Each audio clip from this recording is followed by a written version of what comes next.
Alhamdulillahirabbil alamin wa bihi nasta'inu ala umurid dunya waddin asyhadu an la ilaha illallah wahdahu la syarikalah wa asyhadu anna Muhammadan abduhu wa rasuluh sallallahu alaihi wa ala alihi wa sahbihi wa man sara ala nahjihi wa tamassaka bi sunnatihi ila yaumiddin.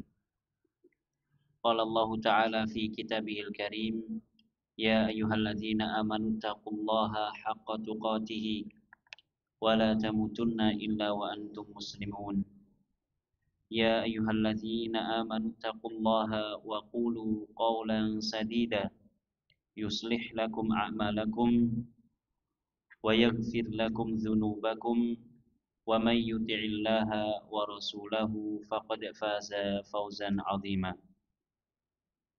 Kita panjatkan puja dan puji syukur kita kehadirat Allah Azza wa Jalla, di mana di kesempatan yang mulia ini Allah masih memberikan kita waktu yang luang untuk duduk kembali di majelis ilmu.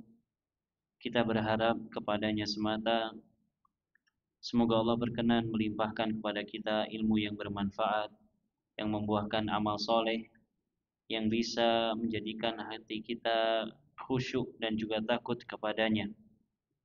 Salawat serta salam semoga senantiasa tercurahkan kepada baginda kita, uswah hasanah kita, Nabi Agung Muhammad sallallahu alaihi wasallam, yang mana bersalawat kepada beliau sangat dianjurkan dan ditekankan di malam Jumat dan di hari-hari dan di waktu-waktu yang ada di hari Jumat.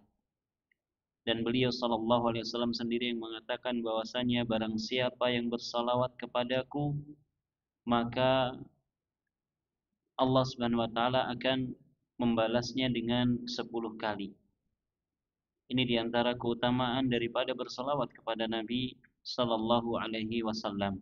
Maka hendaknya kita sebagai seorang mukmin yang mengikuti Nabi Muhammad sallallahu alaihi wasallam memperbanyak salawat kepada beliau, wabil khusus di malam Jumat dan di hari Jumat.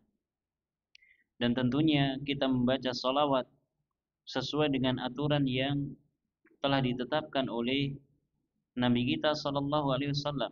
Dan salawat yang paling mencakup, salawat yang paling kompleks, yaitu adalah salawat yang kita gunakan ketika kita membacanya di dalam duduk tahiyatu al-akhir. Ketika kita duduk di tahiyat akhir, maka kita diwajibkan membaca salawat. Maka salawat itulah yang paling afdol. Salawat itulah yang paling afdol. Sehingga kalau kita ingin membaca salawat kepada Nabi dengan salawat yang panjang, bacalah salawat sebagaimana yang kita baca ketika kita duduk tahiyat akhir. Tidak perlu kita membuat atau membaca salawat-salawat yang lainnya yang dibuat-buat oleh manusia atau kita sendiri yang membuatnya. Tidak perlu. Cukup dan kita cukupkan dengan apa yang dibawa dan diajarkan oleh Nabi kita Muhammad sallallahu alaihi wasallam. Allahumma salli ala Muhammad wa ala ali Muhammad kama sallaita ala Ibrahim innaka Hamidum Majid. Wa barik ala Muhammad wa ala ali Muhammad kama barakta ala Ibrahim wa ala ali Ibrahim innaka Hamidum Majid. Ini adalah salawat yang terbaik yang diajarkan oleh Allah Subhanahu wa taala dan diajarkan oleh Rasulullah Muhammad sallallahu alaihi wasallam. Bagaimana kita tahu itu adalah salawat yang terbaik? Karena salawat ini tidak boleh digantikan dengan salawat yang lainnya. Kalau ada orang dia menciptakan satu lirik salawat yang isinya luar biasa, bahkan membuat hati kita terenyuh, membuat mata kita berlinang. Namun salawat tersebut tidak mungkin digunakan untuk sholat. Maka terdapat kekurangan dan terdapat cacat. Belum lagi ditambah larangan dari Nabi sallallahu alaihi wasallam. Ala kulli hal, ya kita cukupkan dengan apa yang diajarkan oleh Nabi kita Muhammad sallallahu alaihi wasallam. Kemudian Bapak Ibu dan hadirin rahimani wa rahimakumullah, melanjutkan pelajaran kita dari kitab Taisirul Usul Syarah Thalathatil Usul. Kita sampai pada pembahasan tentang masjid. Masjid-masjid. Yang mana makna masjid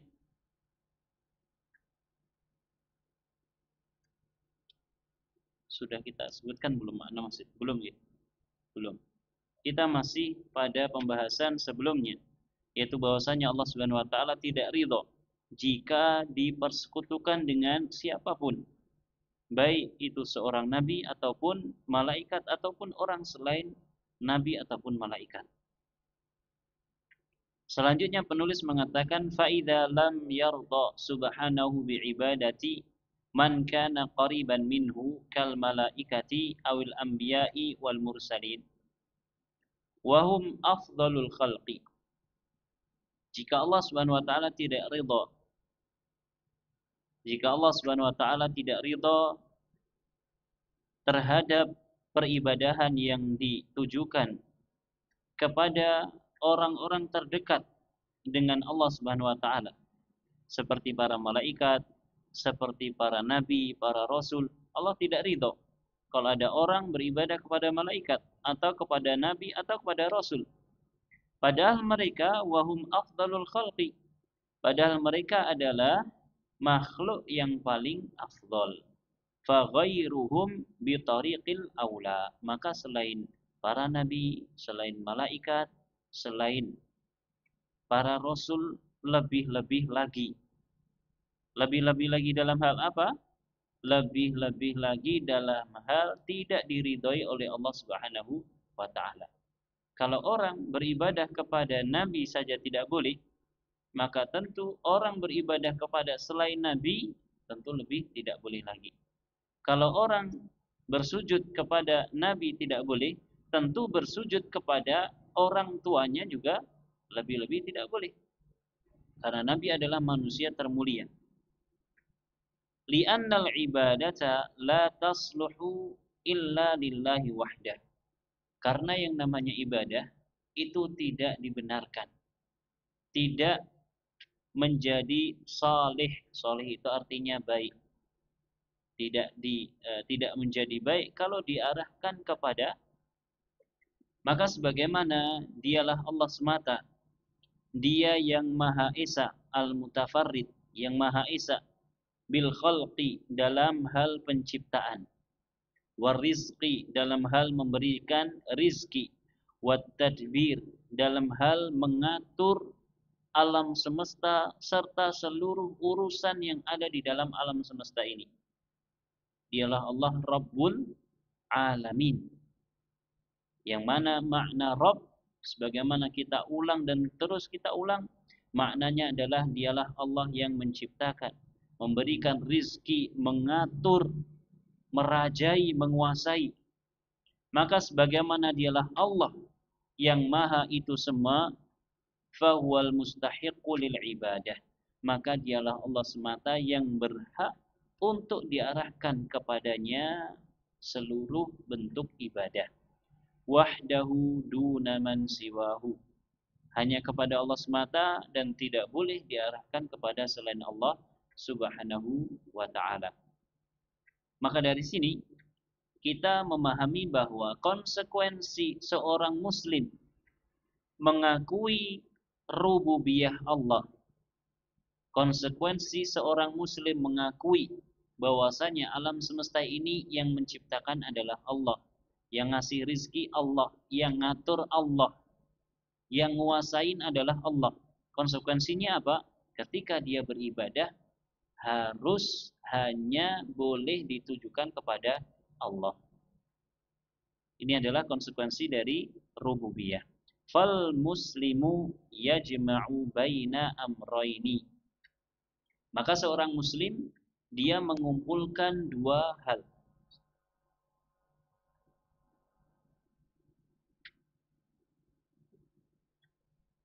Yu'minu bi anna Allah huwal khaliqur raziqul mudabbir. Yang pertama, dia beriman bahwasanya Allah Subhanahu wa taala dialah sang pencipta, sang pemberi rizki, sang pengatur. wa yu'minu bi annahu subhanahu huwal mustahiqu wahdahu lil ibadah. Dan yang kedua, dia beriman bahwa dialah Allah Subhanahu wa taala satu-satunya yang berhak untuk diibadahi. Ini pengulangan daripada sebelumnya.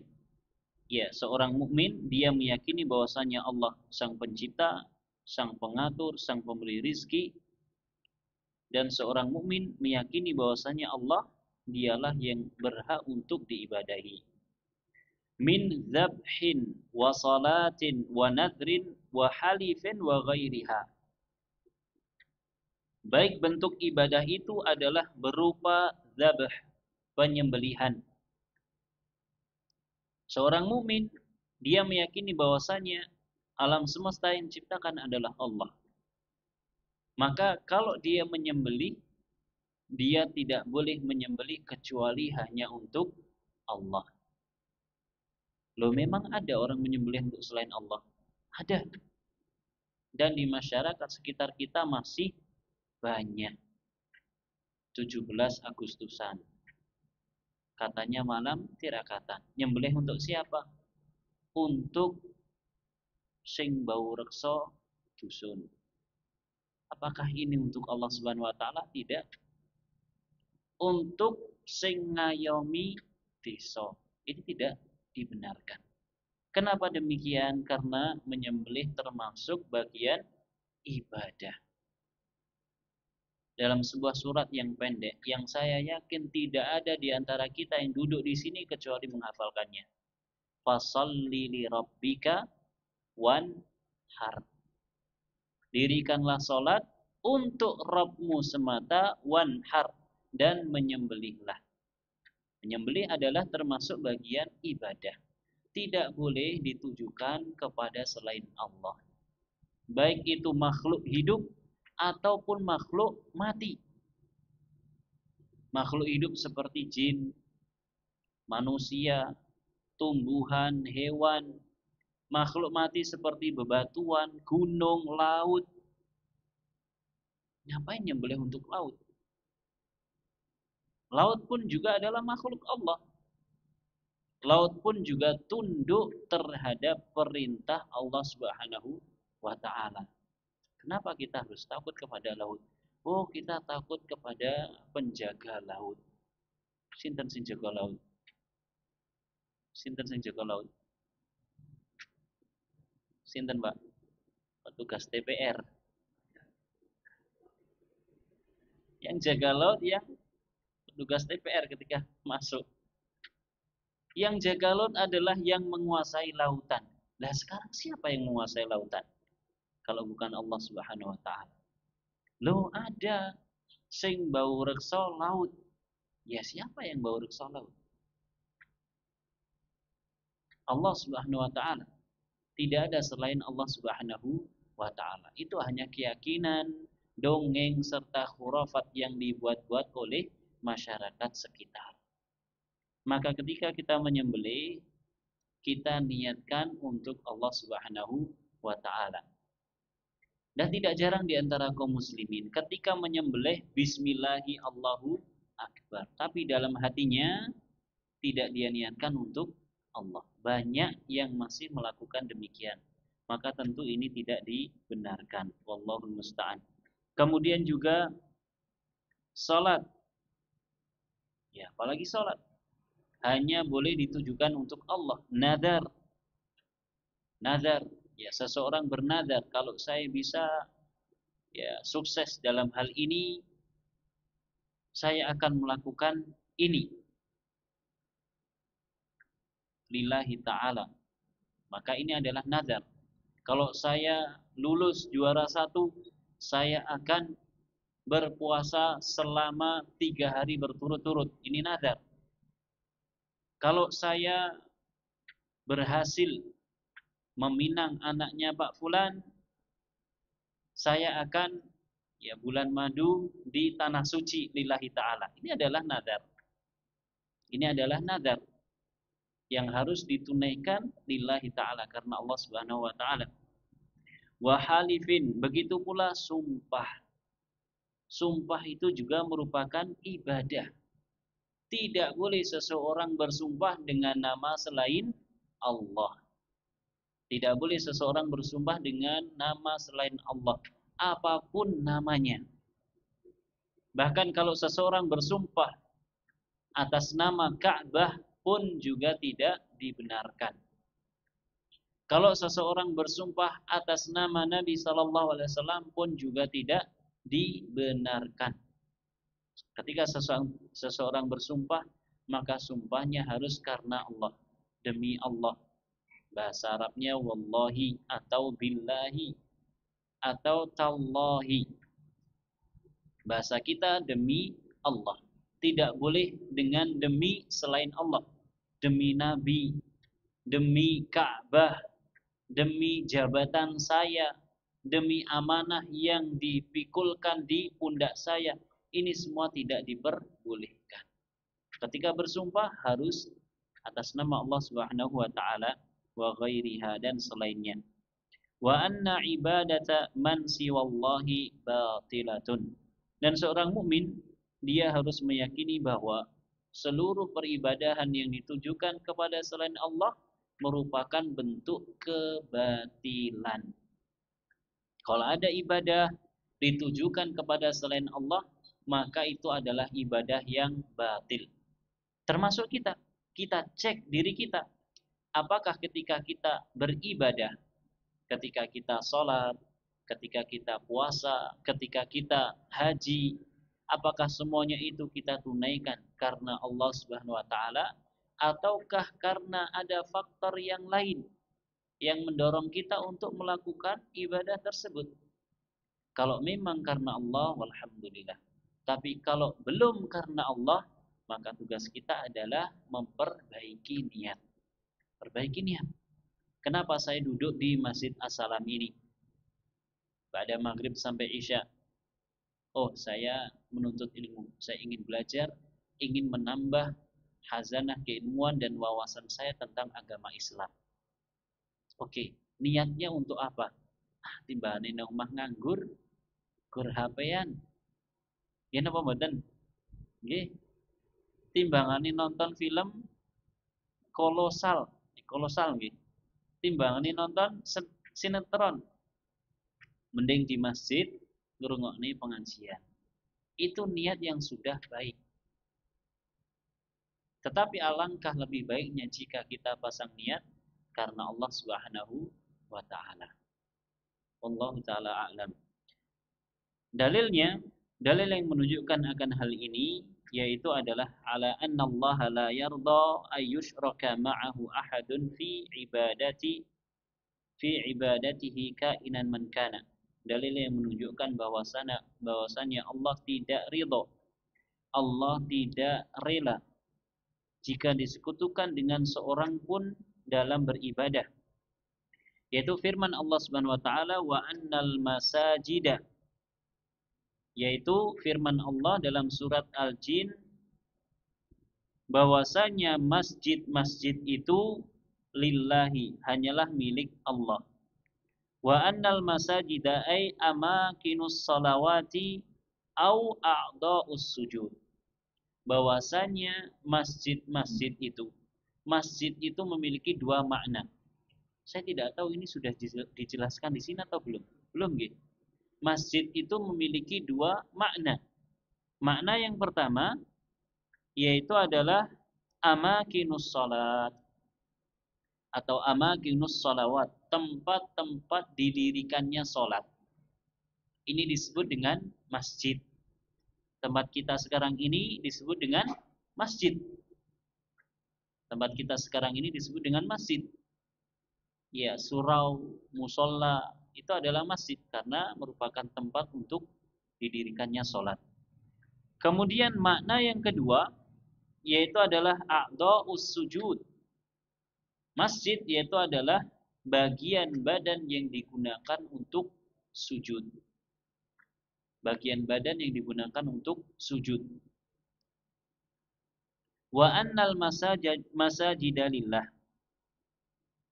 Sesungguhnya masjid-masjid itu adalah milik Allah. Maknanya berarti apa? Makna yang pertama, bangunan yang digunakan untuk ibadah sholat ini Allah. Kemudian ini makna sempit. Kalau kita artikan masjid adalah bangunan semacam ini. Ada makna yang luas yang menunjukkan bahwasanya masjid adalah tempat sholat, yaitu sabda Nabi Sallallahu Alaihi Wasallam, wa ju'ilat liyal ardu masajida wa tahuran. Kata Nabi Sallallahu Alaihi Wasallam, Allah telah menjadikan untukku seluruh hamparan bumi ini sebagai masjid, sebagai tempat untuk sholat, wa tahuran, dan sebagai alat untuk bersuci. Fa ayyuma rajulin adrakathu shalah falyusalli. Maka siapa saja yang dia sedang melakukan perjalanan atau melakukan aktivitas apa saja, kok kemudian masuk waktu sholat, hendaknya dia mendirikan sholat. Di mana? Di mana saja. Karena Nabi SAW telah dijadikan untuk beliau seluruh permukaan bumi ini sebagai masjid, sebagai tempat untuk sholat. Sehingga seluruh permukaan bumi ini adalah milik Allah.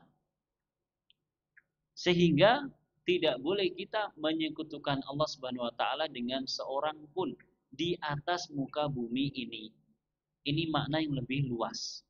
Makna yang sempit tadi apa? Masjid yang semacam ini, bangunan. Makna yang lebih luas, seluruh permukaan bumi adalah masjid. Sehingga tidak mungkin seseorang dan tidak diperbolehkan seseorang melakukan ibadah untuk selain Allah di atas muka buminya. Silahkan kalau mau menyembah patung, tapi jangan di bumi Allah. Silahkan kalau mau menyembah berhala, tapi jangan di bumi Allah. Karena bumi ini yang diciptakan adalah Allah.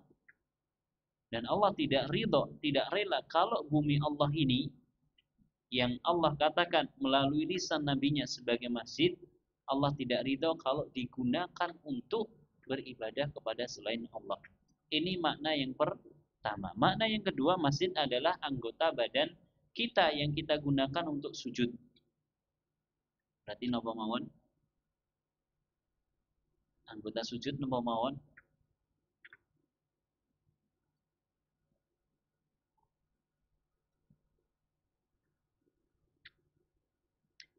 Napa mawon? Umirtu an asjuda ala sab'ati a'dhum. Kata Nabi sallallahu alaihi wasallam, saya diperintahkan untuk bersujud di atas 7 tulang. Al-jabhatu, kemudian Nabi mengisyaratkan dengan hidungnya, ini satu kesatuan. Kemudian 2 telapak tangan, kemudian 2 lutut dan 2 ujung kaki. Ini adalah anggota badan untuk sujud yang secara langsung bersentuhan dengan bumi. Dengan bumi apa dengan lantai? Mungkin dijawab dengan sajadah. Pokoknya yang bersentuhan langsung untuk sujud adalah 2 titik ini. 2 titik ini adalah yang bersentuhan langsung. Namun kalau kita lihat, ketika seseorang bersujud, apakah ada salah satu anggota tubuhnya yang tidak ikut sujud? Artinya ketika sebelumnya dia sami Allahu liman hamidah, ngadeg jejeg, kemudian dia turun sujud Allahu Akbar, kemudian ada satu bagian tubuhnya yang tidak ikut sujud, tetap dia berdiri. Tidak ada. Artinya apa? Semua tubuhnya, semua badannya ini adalah anggota sujud. Meskipun secara spesifik 7 titik tadi. Semua bagian sujud ini adalah lillah, adalah milik Allah. Semua bagian sujud ini, tubuh kita ini adalah milik Allah. Dan hakikatnya adalah demikian. Ini adalah titipan, adalah amanah dari Allah Subhanahu wa taala. Kemudian kata Allah, "Fala tad'u ma'allahi ahada." Janganlah kalian gunakan untuk berdoa kepada selain Allah. anggota badan kita ini adalah anggota sujud. Jangan digunakan untuk berdoa kepada selain Allah. Bumi ini seluruhnya adalah masjid. Jangan digunakan untuk beribadah kepada selain Allah, untuk berdoa kepada selain Allah. Bisa difahami ya alurnya?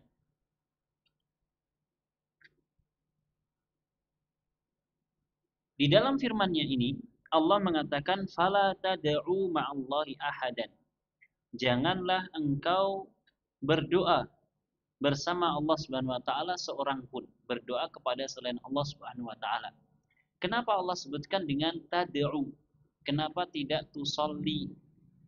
Tad'u artinya berdoa. Tusolli artinya engkau salat atau tuzaki engkau membayar zakat. Kenapa Allah sebutkan tad'u, berdoa, memanggil? Jawabannya karena seluruh ibadah hakikatnya adalah doa. Seluruh ibadah kita ini hakikatnya adalah doa.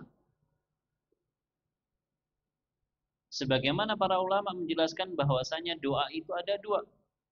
Doaul mas'alah wa doaul ibadah.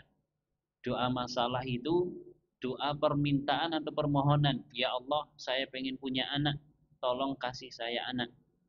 Ini doa permintaan. Ya Allah, saya besok ujian. Tolong bantu saya. Tolong cerdaskan saya malam ini. Jangan malam ini saja, seterusnya. Ini doa masalah. Adapun doa ibadah, yaitu adalah seluruh aktivitas ibadah kita. Itu disebut dengan doa. Kenapa? Karena pada hakikatnya ketika kita beribadah, kita sedang berdoa kepada Allah. Ya Allah, ini adalah ibadah saya. Tolong ya Allah, terimalah ibadah saya ini. Ya Allah, dengan ibadah yang saya kerjakan ini, hapuslah dosa-dosa dan kesalahanku. Ya Allah, dengan ibadahku ini, masukkanlah aku ke dalam surgamu. Ini adalah hakikat ibadah. Ketika kita beribadah, hakikatnya kita sedang memohon kepada Allah. Sehingga dikatakan bahwasanya seluruh ibadah hakikatnya adalah doa. Dan dalam sebuah hadis yang sanadnya lemah, Nabi mengatakan ad-du'a'u mukhul ibadah. Doa adalah intisari daripada ibadah. Inti dari ibadah itu adalah doa. Jenengan lek ngadeg, aja ngadeg jumeneng salat. Donga napa mboten donga? Allahu Akbar, zikir. Kemudian membaca setelah takbiratul ihram napa? Doa istiftah lah, doa. Kemudian membaca surat Al-Fatihah. Surat Al-Fatihah isinya semuanya adalah doa. Imam Ibnul Qayyim menulis sebuah buku yang berjudul Madarijus Salikin. Kalau tidak salah 5 jilid. Isinya hanya tafsir daripada iyyaka na'budu wa iyyaka nasta'in. Meskipun di awal-awal beliau yang memberikan tafsiran Al-Fatihah secara global menurut beliau, menurut kita sudah terperinci. Menurut beliau global. Namun setelahnya beliau menjelaskan penafsiran iyyaka na'budu wa iyyaka nasta'in. Yang pada intinya itu adalah doa yang dipanjatkan oleh seorang hamba kepada Allah Subhanahu wa taala. Ini masih di Al-Fatihah. Setelah itu ya, sebelum Al-Fatihah ada ta'awud. Supen. Ta'awud juga merupakan doa, memohon perlindungan. Kemudian rukuk, membaca doa rukuk. Iktidal, sujud dan seterusnya. Ini masih sholat. Belum ibadah-ibadah yang lainnya. Ya, ada sebuah buku kalau tidak salah judulnya Tafsir Sholat. Ya, mungkin bisa dirujuk supaya kita lebih bisa menghayati sholat kita. Nah, kemudian berikutnya fala tad'u ma'allahi la tasjudu fiha wala biha li ghairihi. Janganlah engkau sujud fiha, di dalam masjid-masjid tersebut, wala biha, dan janganlah pula engkau bersujud menggunakan anggota tubuh untuk sujud tersebut li ghairihi, ditujukan kepada selain Allah. Ini kembali kepada pembahasan kita tadi, ya, penafsiran wa annal masajida. Penafsiran masajid ada dua. Napa wae yang sepindah? Masjid yang digunakan untuk sholat, dan penafsiran yang kedua anggota badan yang digunakan untuk sujud. Semuanya adalah milik Allah. Maka janganlah sujud kepada selain Allah di masjid Allah. Dan tadi kita katakan masjid Allah itu luas, tidak hanya masjid As-Salam ini atau masjid selain masjid As-Salam ini. Bahkan seluruh bumi ini adalah masjid Allah, sebagaimana Nabi SAW sampaikan. Kemudian yang kedua, anggota badan kita adalah milik Allah, karena hakikatnya adalah amanah titipan dari Allah Subhanahu Wa Taala. Maka jangan sekali-kali kita gunakan untuk bersujud kepada selain Allah. La malakan minal malaikah, baik itu sujud dilakukan untuk malaikat, wala nabiyan atau untuk nabi, wala waliyan atau untuk seorang wali, wala ghairahum atau selain mereka.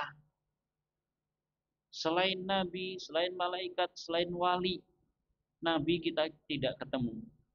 Mau sujud kepada nabi di mana? Kita tidak ketemu. Malaikat apalagi? Sinten ingkang nate mirsani malaikat? Sinten? Dereng nate nggih? Nanti. Selain mereka berdua, nah ini mungkin seseorang saking merasa bahwasanya orang tuanya sangat berjasa kepadanya, kemudian bersujud kepada orang tuanya. Ini tidak boleh. Tidak boleh. Loh, bukannya surga berada di telapak kaki ibu? Maksudnya bukan kok kita sujud kepada ibu kita, bukan. Tapi dengan kita mentaati ibu kita, kita berbuat baik pada ibu kita, bukan dengan bersujud. Dan Nabi SAW sendiri mengatakan, "Lau anni amiron." Sekiranya saya diperbolehkan untuk memerintahkan seseorang bersujud kepada orang lain, pasti saya akan perintahkan seorang istri sujud kepada suaminya. Nabi hanya menyatakan demikian saja, seorang istri sujud kepada suaminya. Ya, tidak sampai anak kepada orang tuanya. Ya, tapi Nabi tidak diperbolehkan untuk memerintahkan dengan perintah tersebut. Maka kita tidak boleh bersujud kepada manusia. Ya, jangan pernah. Meskipun dalam momen tertentu, alah gur sepisan tok setahun, ya ketika sungkeman, tidak boleh. Hanya sekali saja seumur hidup ketika ditemokke manten niku, apa jenenge? Pokoknya niku tidak diperbolehkan, ya. Fala tad'u ma'allahi ahada. Ya, janganlah engkau berdoa termasuk diantaranya sujud kepada selain Allah Subhanahu wa taala. Wala du'a ibadatin wala du'a mas'alatin. Ini telah kita jelaskan. Fa du'a'uhu min dunillahi huwa syirkul akbar. Berdoa kepada selain Allah merupakan syirik besar. Memohon kepada selain Allah, mengharapkan selain Allah, ini adalah syirik akbar. Wadzambul ladzi la yughfaru illa bittaubati minhu, dan merupakan dosa yang tidak akan diampuni kecuali dengan bertaubat. Bapak Ibu dan hadirin rahimani wa rahimakumullah. Allah Subhanahu wa taala berfirman, "Innallaha la yaghfiru ay yushraka bihi wa yaghfiru ma duna dzalika liman yasha." Sesungguhnya Allah tidak akan mengampuni jika Allah disekutukan. Dan Allah Subhanahu wa taala akan mengampuni dosa selain persekutuan kepadanya, selain kesyirikan bagi yang Allah kehendaki. Dalam ayat ini Allah menjelaskan bahwa dosa kesyirikan tidak ada ampun. Dosa kesyirikan tidak ada ampun. Kalau seseorang meninggal masih dalam keadaan demikian. Adapun dosa yang levelnya di bawah kesyirikan, maka Allah akan ampuni bagi siapa saja yang Allah kehendaki. Namun di sini jangan disalahpahami. Bagaimana? Dosa kesyirikan pada asalnya Allah tidak akan ampuni jika pelakunya meninggal dalam keadaan masih melakukan kesyirikan tersebut, masih meyakini kesyirikan tersebut. Akan tetapi dosa kesyirikan akan Allah ampuni kalau pelakunya masih hidup dan bertaubat. Jadi tidak mutlak, oh itu pelaku kesyirikan tidak akan diampuni oleh Allah. Nanti dulu. Yang tidak diampuni adalah dosa kesyirikan. Adapun pelakunya kok ternyata dia diberikan hidayah oleh Allah. Kemudian dia bertaubat, dia mengucapkan syahadat, masuk Islam, maka Islam akan menghapus dosa-dosa masa lalu. Contohnya siapa? Contohnya pun sinten? Para sahabat Nabi. Di antara sekian ribu para sahabat Nabi, siapakah di antara mereka yang sama sekali tidak pernah bersujud dan beribadah kepada patung? Sinten? Sinten? Para sahabat Nabi. Di antara yang tidak pernah bersujud kepada patung adalah Abu Bakar As-Siddiq. Dan ini disebutkan masyhur. Adapun selain Abu Bakar, maka sebelum Islam datang mereka adalah musyrik. Termasuk sinten? Orang nomor 2 setelah Abu Bakar, Umar bin Khattab. Dan kita tahu bagaimana sejarah mencatat bahwa Umar bin Khattab dulunya memusuhi Rasulullah Sallallahu Alaihi Wasallam. Atas dasar apa? Atas dasar agama. Rasulullah telah diutus menjadi nabi dan rasul, Umar belum masuk Islam. Agama ini nopo? Kesyirikan apa kesyirikan? Kesyirikan. Ketika Umar masuk Islam, apakah Allah biarkan dosanya yang lalu? Tidak. Allah ampuni dosanya, kemudian Allah jadikan Umar orang terdepan setelah Abu Bakar. Belum sahabat-sahabat yang lain. Khalid bin Walid, sinten mali, Abu Sufyan, orang-orang yang sangat keras permusuhannya dengan Nabi SAW. Ada satu lagi yang dia masuk Islam ketika Fathu Mekah, saya lupa namanya. Dulu-dulu dia adalah pemilik Bilal bin Rabah ketika Bilal masih menjadi budak. Dalam Umayyah. Umayyah sangat benci sekali dengan Nabi Sallallahu Alaihi Wasallam. Sudah Fathu Mekah saja dia belum menyerahkan diri untuk masuk Islam. Kemudian sama Nabi Sallallahu Alaihi Wasallam dikasih hadiah. Nabi tahu kalau Umayyah ini senang dunia. Suka dunia dalam artian ya kalau dia punya tabungan yang banyak, punya harta yang banyak, dia itu merasa tentram. Sama Nabi dikasih unta, kasih unta. Sampai pada akhirnya dia mengatakan masuk Islam saja. Muhammad enggak takut miskin. Akhirnya masuk Islam. Kemudian dia menyatakan bahwasanya dulu Muhammad adalah manusia yang paling saya benci. Sekarang Muhammad adalah manusia yang paling saya kagumi dan saya cintai. Apakah dosa-dosa dia, dosa kesyirikannya, dosa memusuhi nabinya, dosa membuat makar kepada Nabi, dosa nyiksa Bilal tidak diampuni Allah? Diampuni Allah Subhanahu wa ta'ala. Kesimpulannya, pelaku kesyirikan, kalau dia diberikan hidayah oleh Allah untuk bertaubat, maka kesyirikannya akan diampuni oleh Allah. Yang tidak diampuni adalah orang yang mati dalam keadaan kesyirikan tersebut. Dia masih bertahan di atas akidah kesyirikan tersebut. Contohnya siapa? Pamannya Nabi sinten? Abu Thalib. Yang dia tetap bertahan di atas agama kesyirikannya. Sehingga Allah Subhanahu wa taala tidak mengampuninya. Wallahu taala a'lam.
Bismillah wassalatu wassalamu ala Rasulillah wa ala alihi wa sahbihi wa man tabi'ahum bi ihsanin ila yaumil qiyamah.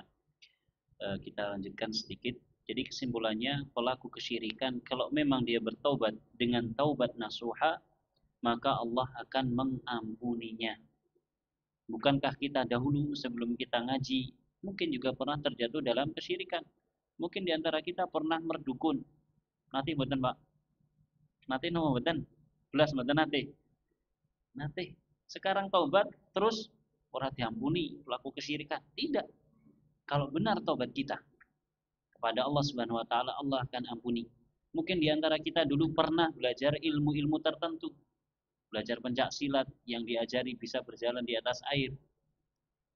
Wonten apa mboten? Wonten. Mungkin diantara kita pernah melakukan itu. Semedi di kuburan, semedi di pinggir pantai dan seterusnya. Kemudian kita tahu kalau itu jalan yang tidak benar. Kemudian kita bertaubat kembali kepada Allah. Maka di antara bentuk taubat kita lepaskan semuanya. Kita sudah tidak butuh. Kenapa demikian? Karena ketika melakukan ritual-ritual semacam itu, ada kemungkinan ada jin-jin yang menyusup ke dalam tubuh kita. Ya, kita jumpai beberapa teman-teman yang dahulunya pernah belajar semacam itu, kemudian ngaji, ya belajar ilmu agama intensif, tapi masih mempertahankan apa yang dahulu dia pelajari. Pertanyaannya, terus tauhidnya di mana? Di mana tawakalnya kepada Allah Subhanahu wa taala? Di mana pasrahnya kepada Allah Subhanahu wa taala? Ya, kalau kesyirikannya masih dipegang. Dulu pernah pasang napa istilahnya? Susuk supaya lek di jotos niku mental. Kemudian aku ngaji, tapi iki ora tak copot. Lah ngopo nggo jogo-jogo? Tidak ada. Cukuplah zikir pagi dan sore sebagai pelindung kita dari Allah Subhanahu wa taala. Hisnul muslim bil azkar wad du'a. Pelindung perisai seorang muslim adalah dengan zikir dan doa, bukan dengan aji-aji semacam itu. Na'udzubillahi min dzalik. Semoga Allah Subhanahu wa taala mengampuni kita semua. Dan saya menghimbau, ya mungkin Bapak Ibu yang dulu pernah semacam itu belajar, maka dilepaskan, ditinggalkan. Ditinggalkan. Ya. Biasa ngomong wis kono lunga, uripo dhewe, aku pengen urip dhewe. Pisah. Supaya nanti kita bertemu dengan Allah Subhanahu wa taala dalam keadaan sudah terbebas dari itu semua. Kita memiliki alasan ketika Allah tanya, mengajukan pertanyaan kepada kita, ya mana dulu susukmu? Ya Allah, saya sudah berlepas diri daripada susuk tersebut. Ya Allah, saya sudah berlepas diri dari ilmu-ilmu tersebut, dari kanuragan tersebut. Saya sudah berlepas diri. Maka jika seseorang bertaubat dari kesyirikan, Allah Subhanahu wa taala akan mengampuninya.